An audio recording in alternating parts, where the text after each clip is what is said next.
Okay. So, I'm Elaine Wang, co-founder and CEO of Chocolate Global. We've been just here in Palau, helping Palau to do a lot of the regional transformation initiative and help educate the public on blockchain education. But me personally, I hold a PhD degree in biomedical engineering. I worked in Columbia Hospital and Stanford Medical Center for more than a decade. I was a researcher in genetics, stem cells, regenerative medicine, and also cardiovascular medicine. So I do care about medicine and healthcare a lot. And hopefully one day in Palau we can establish a special administrative region that allow all kinds of innovations, especially in biotech and longevity. That's also one of the passions. So let's talk about the healthcare in Palau, since we're in Palau and everybody wants to talk about healthcare. So, Pearl, what is the current situation of the healthcare system in Palau and what are the challenges? Let me start with in Palau tradition. I have to stand because you guys are the audience, but you have to sit down anyway. So we've been talking about blockchain, but I have to do this in a disclaimer. I have no idea what is blockchain.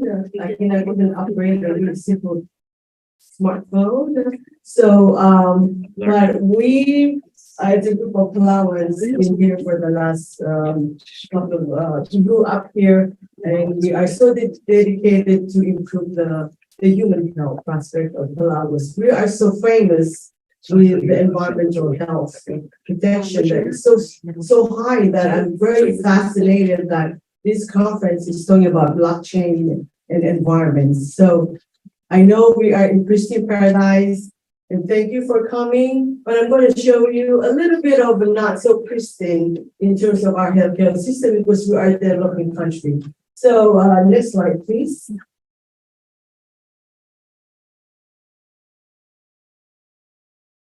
So, as you know, in the world, developing countries are not so rich. So maybe blockchain is another way to make something better, but we are so rampant with non-communicable diseases. So these 58% of our population are diabetes and 72% are obese. And these are the national data from the hospital. And then we spent $25 million in the last 10 years for 2,000 patients that have cancer. Next. So we're a small country. We're about a mid-sized university that maybe blockchain and all these people in this room can reform our healthcare system. So we have one hospital that 80 beds with a switch capacity of 100 that can serve about 20,000. But living on island are probably about 50,000. And then we have one ER, so don't get sick, so be careful tomorrow. And then we have 8 community centers, which is spread around Palau, that are connected by land and then also separated by oceans or the sea. We have 4 private clinics and 1 pharmacy. Medical records is where the interest in this summit. So it's still paper-based. Belau National Hospital is doing a project trying to digitize their records, but systems are still a little fragmented, and we do have national insurance.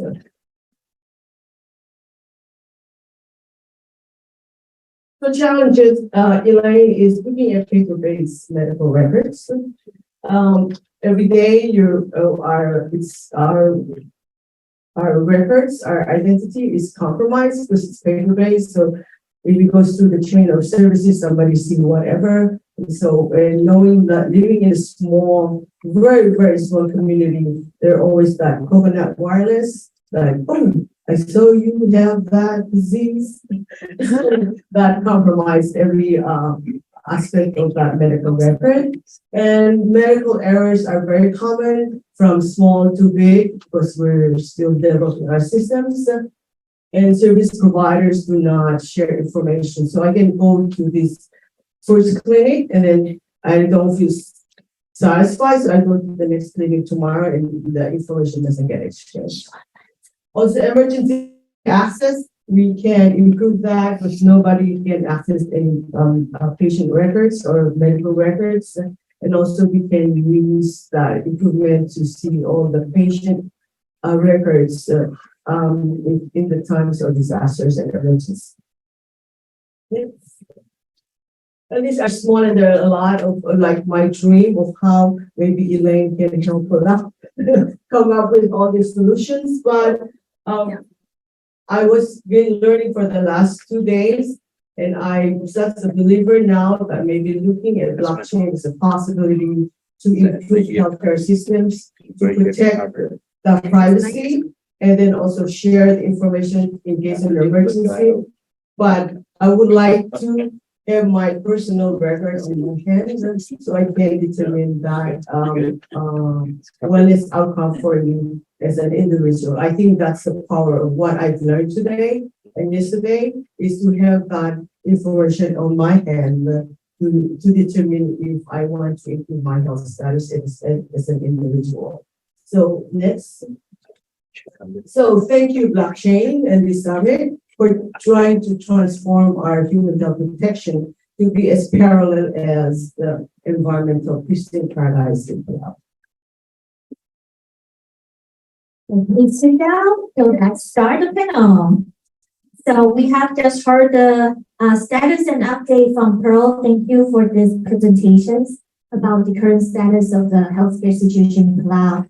So we have learned that you just shared most Palau had diabetes and cardiovascular diseases, and there's only one ER, and everybody has health insurance, but the records is not being shared and transparent in between hospitals. However, people in the healthcare service center then can get access to the privacy data, and it will be, people will get poked fun to. So that privacy is compromised.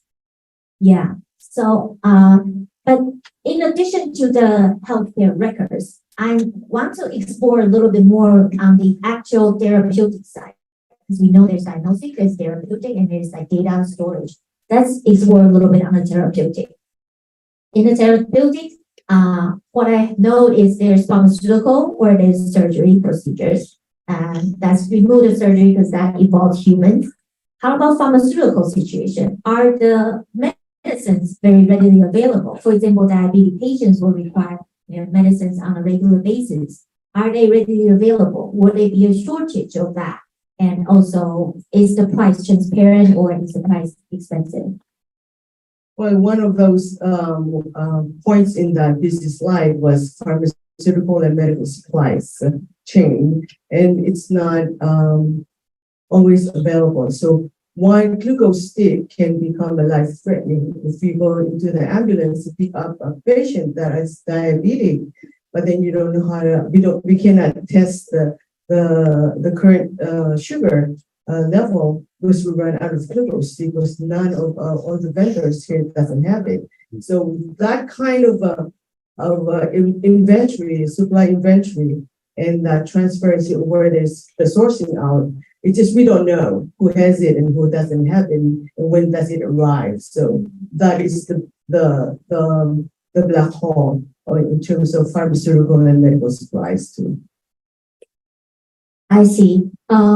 Follow-up questions on that. Where do you actually acquire or receive your pharmaceutical supply? Is it directly from USA or Taiwan or Japanese government? Because I do know that Palau receive regular supplies from USA, Taiwan, and Japan. It's depend because there's private clinics that have their own pharmacy and then they have their own vendors. And then the government has their own vendors. So it's very fragmented. And suppliers can range from the US base all the way to India and Taiwan. The other country donates medical and pharmaceutical products, but not necessarily it matches the formality where we use it on a daily basis. I see. So I'm hearing that it's a very heterogeneous source of pharmaceuticals, and sometimes it requires availability or donations, basically the kind heart at the expense of other countries. Another follow-up question on that is, what is the procedure for the, say, a pharmacy here or a clinic to acquire pharmaceutical made directly from Africa or India? Do they have to pass through like certain levels of approval process, or is it only distributed by governments, or how does it work? Individual company can order their stuff as long as they have a license from the Ministry of Health. So you can own your pharmacy. There's a regulation in there, and you can open your pharmacy, but you're free to choose your vendors to come in. I see, understand. So now I want to then explore solutions with Avijeet, as we have explored the challenges for the pharmaceutical. So I will let Avijeet to first introduce his company, and maybe he can provide one of the solutions here. I think Pearl is very right. And like there are three predominant problems that is across there in emerging countries. Like we are also company which solves or addresses the global south. So whenever you go to the global south countries like Latin America, Southeast Asia, and Africa, these problems are very rampant. One is access. Like most of the countries don't have the access to the medicine, which causes in 10% of the deaths that should not happen if you just have the access. It's not about the pricing. Pricing is a different thing. And then comes the pricing. Like pricing is a big problem because one Panadol or one paracetamol in Singapore is $1, but when you go to India, you can buy 100 paracetamol in $1. So the price arbitrage and the price difference is huge across different geographies. And the third is the quality. Like there are different kind of regulations. Like WHO GMP is the minimum, then EU GMP, then there is the Latin America FDA, and there is the US FDA. So a lot of times the countries who are not getting the medicine and they're paying the higher for a lower quality price. So these are like the very common problems across geographies in the global south, emerging countries. So now I can tell you like what we are doing about it. So maybe I will bore you with a video. So that's how it works.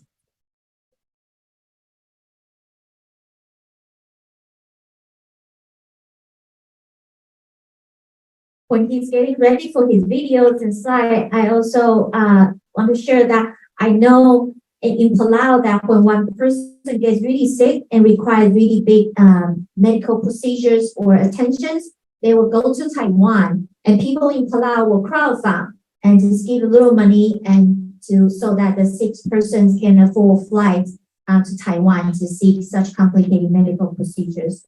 And that community essence it is really powerful, but at the same time made me wonder that if we can have just help and just leverage the power of digital community or any kind of a blockchain solution in here in Palau, that will be very powerful. So that's way for Avijeet. No, you are right, and that is amazing. So to introduce ourselves, like we are the largest pharmaceutical marketplace right now. So we do B2B cross-border. So we acquire the manufacturers and suppliers from India and China and send it to the emerging countries, emerging continents like Southeast Asia, Latin America, and Africa. And we are closely working with a few governments in Africa because when we went there, then we realized that they are at least paying 30% higher for a substandard medicine that they are acquiring. So what I will do is like I will play a video where you can learn more about it. And then I will also tell that what we are doing on blockchain.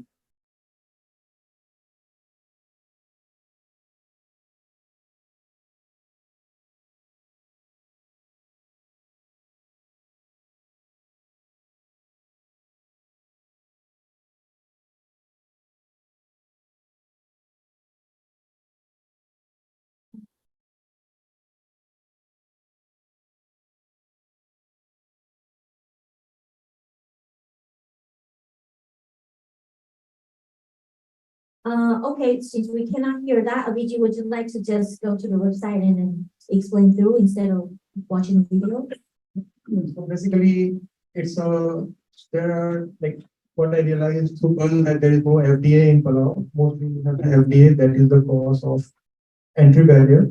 If there is no voiceover, but yeah, it will give you a fair idea if you are trying to reach India. But yeah, that is the whole idea. So you can acquire from India and China at a very cheaper price, and it can definitely address a lot of problems. So most of the transaction doesn't happen. People know the arbitrage. People know it is very cheap in India and China, but they still don't go to India and China because of the lack of trust and transparency. Because they don't know who the vendor is. Because they don't know what is the kind of quality they are going to get. Because they don't know will the payment be safe. So we are predominantly solving three problems. One is the discovery of buyers and sellers. Like you can reach out to the verified buyers and sellers through us. Two, it's trade assurance like Alibaba. We hold your money. It's kind of an escrow. So if you make the payment stays with us till the time you confirm that, okay, I got the right order which I ordered, and then release the payment. And third is the trade finance. Like trade finance is really important in Africa, where 50% of our orders need trade finance. Even the government, like we have a contract of around $60 million with the government of Rwanda. Even there, we are providing the trade finance from a couple of our trade finance partners in Singapore. One is Korea. So these are the three major problems that we are solving. The video is predominantly about that. That the problem is discovery, trade finance, and trade assurance. One of the other wonderful things that that we have done is like we have created a product cost calculator. Like we have made 3 million transactions live. So you can real time track at what price which medicine is being sold to which country. For example, if I put azithromycin, which is a very common medicine, I can have if somebody wants to suggest the name of any medicine, I'm open to it. Like, do you want to check any particular thing? But yeah, let me start with azithromycin. Insulin. Yeah, absolutely. Yeah, insulin is crazy high in USA, but if you go to Canada, the price is like 90% cheaper. Just like, yeah. Yeah. USA is like a different planet. It's not Earth, to be honest. Like Why is that? everything is different. Yeah, you can see the pricing. So we have 3 million transactions. So you can real time track. Like currently we have 3 countries data, but by the end of the year we're planning to have 30 countries data. So you can see that same medicine, same supplier is sending to the different country to 3 different buyers for 3 prices. Because they don't have the idea like what is the price, and the arbitrage is so big. Like one Panadol is $1 and in India it's 100. So the arbitrage is so big that people are not able to find out like what is the correct price, and they think it's okay. So we open up the price that you can just check what is the ballpark figure, and maybe you pay 10% higher, not 50% higher, what they are charging.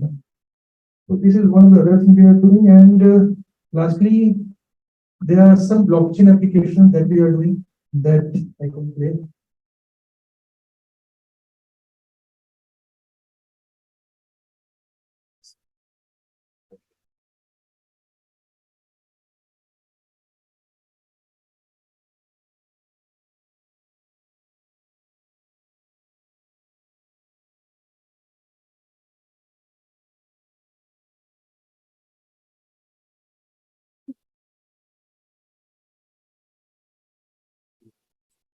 Thank you, Avijeet. We will send the video to the audience later. It's So, quite small. Yeah. Okay. yes, please. Yeah. I know I'm boring. Why? Yes. Yes, you are.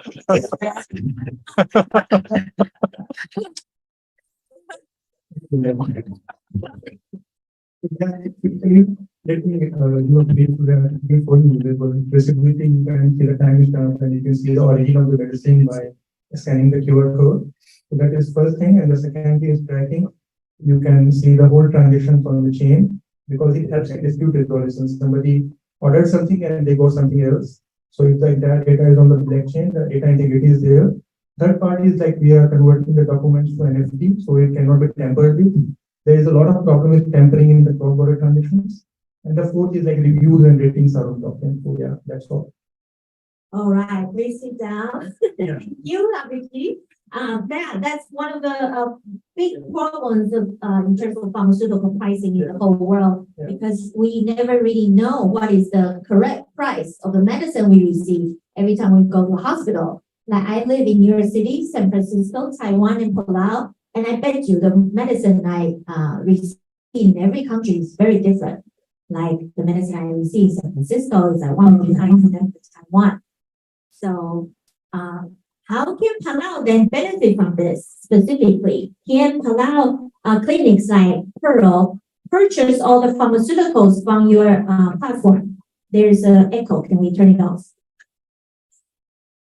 So to answer this question, I yesterday sat down with Pearl and tried to understand how they are procuring. So it's very interesting. So they are procuring from different destinations. And the other thing is there's no FDA, like there was no approval committee of Palau. First, I will suggest you guys to have a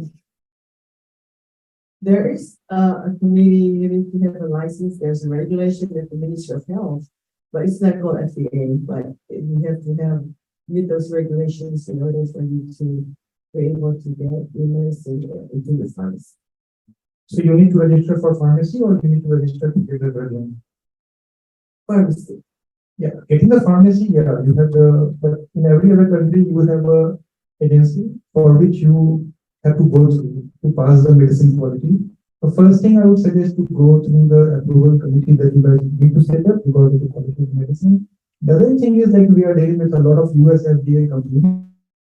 And I can guess like what are the price Palau is paying right now. I think they are paying almost 30 to 40% higher for which is substandard medicine. So maybe you can change to the like FDA, US FDA standards, and even then the pricing will be lower to what you guys are procuring right now.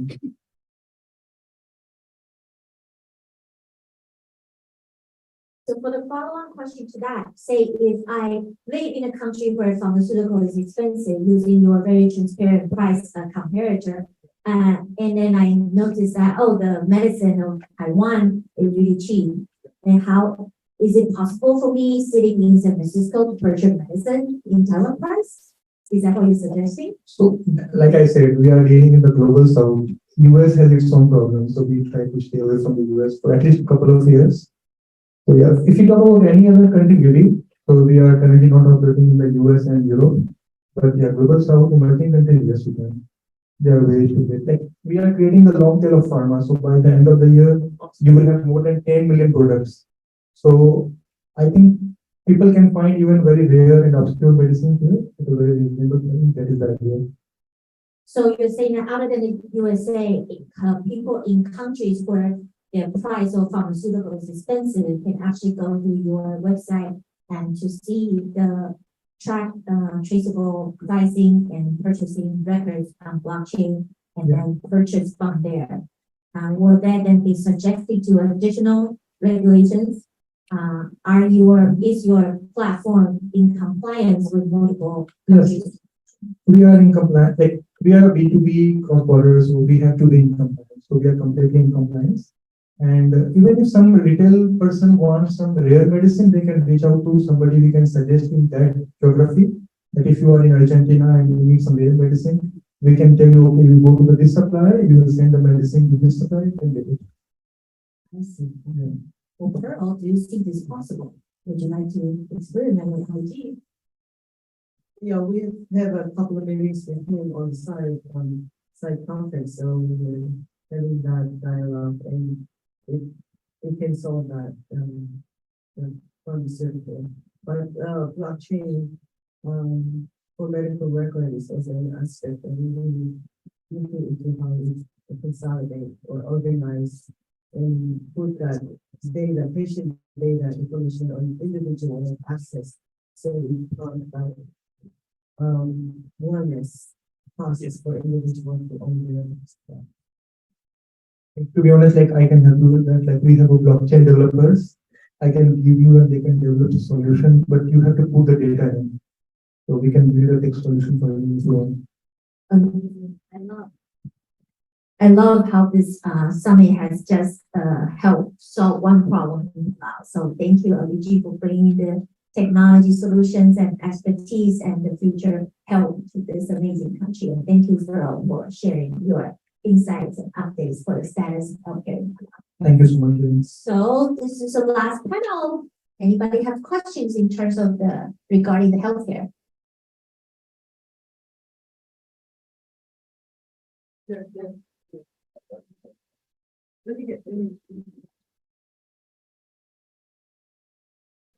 Wonder why you would think that having USDA standards really bring the prices of drugs And No, I'm not saying bringing the US FDA to carry it down. I'm saying you can have this US FDA standard medicine at the you can get better quality at the same price on the whatever.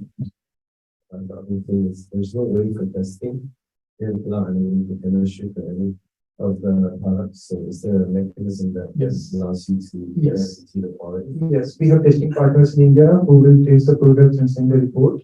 They are like certified partners. You could make a lab here too, right? If you want, That would solve a lot of money. yeah, why not?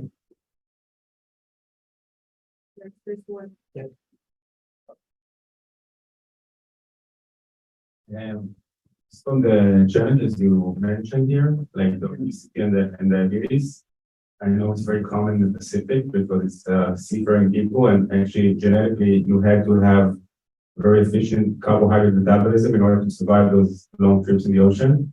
But like what? It's okay.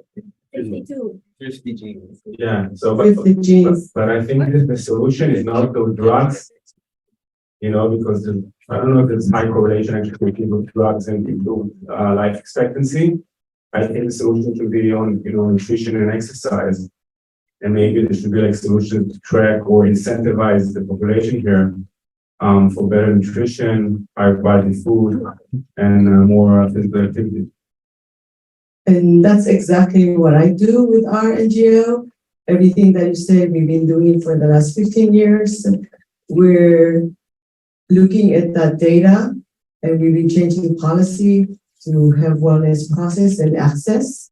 And so part of being here is looking at the medical records, patient data that can be organized so the individual can own their own wellness screening and their data so they can make that decision along the way. So there's a lot of ramification around this obesity, and it ranges from our political structure to our healthcare structures, even down to whatever theories our scientists have been saying about us. But at the end of the day, we have to own the process like everybody else. And I think technology like blockchain can organize the healthcare system so we can intervene that process of disease burden with wellness interventions if we have our data organized and understand who we are through science and data.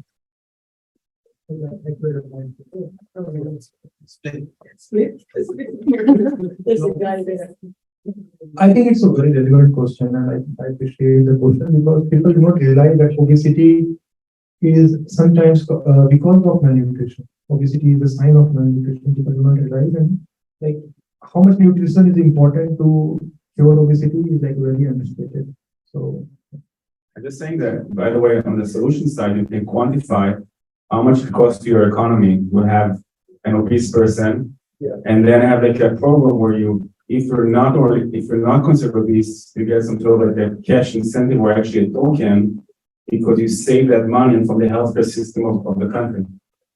Yeah, there's that kind of a reward and incentivization program that's being built and also explored here. Because indeed, what I have noticed is that Palauans do not like to eat vegetables, and the vegetables are not very readily available in supermarket and all that. Like today, the lunch boxes we prepare for all of you, there were 20 vegetarian lunches. And our Palauan partners were like, who the hell is vegetarian? We're like, yeah, most people do. That's why I think that in Zulu, if we come to Palau, we can really like try to do activities to facilitate and instill these healthy lifestyle. Yeah. I think we need to understand that some of the reason why we're at this state of health is we don't have organized data to look at what's out there that can intervene that scale of that wildfire that we have. Because we do have funds, but it's very fragmented system and it's still fairly new. That's why we're looking at this system. And if we can incorporate exercise, nutrition classes, whatever wellness process that we have, this will open access And when we understand through that data, we can improve people's lives using this kind of technology, because we will be in a better position to make decisions if we know through data. So I'm not an economics or whatever with this crypto. I'm looking at blockchain as a huge database that is secured with this patient. And I told you before, I don't know anything about technology, but it's the concept that I think I'm willing to go and open the envelope to see how we can organize. We're very few, so the data is probably going to be a penny drop in somewhere in the cyberspace. And if we can kind of agree to say, have the power to say yes, and look at a very small island that can change their statistics from this world disease burden as NCD, I think we can be a successful case study or pilot in a blockchain. There's, it's been racing, so I don't want to give it too much. I think this is a question statement is going to be an extension from the original question to your answers, which are actually all in line. It's the combination. I got to sit in on an AI conference, and this is specifically on healthcare, combining AI with the blockchain, because the blockchain is needed for the records to be kept secretive, and then the AI is used for up to the second information for specifically that person on how to heal. And a lot of the solutions are not, they don't need a doctor. It's literally, they just need a prescription of better health. So I just challenge you to do that, because I'm from Guam and we have the biggest problem, as you know, we're probably higher percentage than you. I had no idea that those, there's a word for these things that where you get your blood transfused from, these centers. I thought they were like medical centers. No, they're not dialysis centers, right? They're actually where people get transfused. We have so many that we actually have centers all over Guam. Yeah, and it's huge. It's a huge problem. And so it's beyond genetic. It's a healthy lifestyle. But I did sit in on that. I'll happily share it with you. It was one of the big AI firms that said, get ready if there's a way to cross the doctor to the AI doctor for certain types of illnesses. Now's the time to do it, because it'll be way more effective than waiting for a doctor. Yes. We did try, there's a group of us, we're certified life coaches, and we needed to do a presentation to the healthcare fund. And we sat with Dr. Yano, we were just playing with AI of how we put our context and see how it goes. So, yes, I would like to explore that, because I think wellness process is a process where you can find it in your cell phone, and then you make that determination of how you're going to take care of it. So it's a lot of influence with using social media too for our people, our population, from the old lady in the Marseille to the fishermen, they're on their cell phone. So that's an opportunity to look into that and have our data be that readily available for somebody to make their own decision. And the process is to have the individual power to make that decision, either you want to be healthy. So I think technology is a really good, excellent prompter for people to learn how to be healthy and maintain their wellness. In India, there are two solutions which are called data-based decision making. So it is for doctors. So when doctors start writing the prescription and they put the prompts, it starts suggesting, okay, this can be this, this can be this, this can be this. I think the data storage can lead to that, where even a doctor can take that more productive, and he won't have to do the alpha beta testing a lot of time to get it results. So I think this is huge, and if you can do the data-based making at some point time, there is a software actually. So you can just put a prompt and it will start giving you, okay, this might be a result. It really helps the doctor.